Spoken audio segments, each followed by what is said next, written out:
Pure Power smager godt. Pure Power. Jeg skal nok klippe alt det her af. Nu står vi jo her på Ekoturen med Jesper Thun. Og nu har du jo testet vores produkter et stykke tid. Hvad synes du om det? Jamen, udover at det smager godt, så virker det også. Jeg har lige lavet en birdie, så det kan jo ikke være andet end Pure Power, fordi det er ikke mit talent i hvert fald, der er årsagen til at lave en birdie, så jeg kan kun anbefale Pure Power. Det er meget, det er rigtig godt, så det er meget ærligt sagt. Og nu tester du det i forhold til, hvad du sådan går og har brug for i sådan 18 huller. Lidt af hvert. Er der noget af det, du synes, der er bedre end andet? Gav det dig det, du havde brug for i forhold til sådan en stille sulten? Jamen, det gør det, og man kan mærke, at hvis man kun drikker ren vand, så renser man kroppen for mineraler, og man kan jo mærke i det her, der er de mineraler og de ting, som man skal bruge på en golfrunde.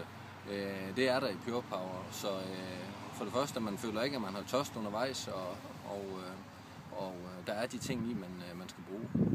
Jamen, det er jo bare perfekt. Så glæder vi os til at se, om det er det samme, der kommer fra de andre her rundt omkring.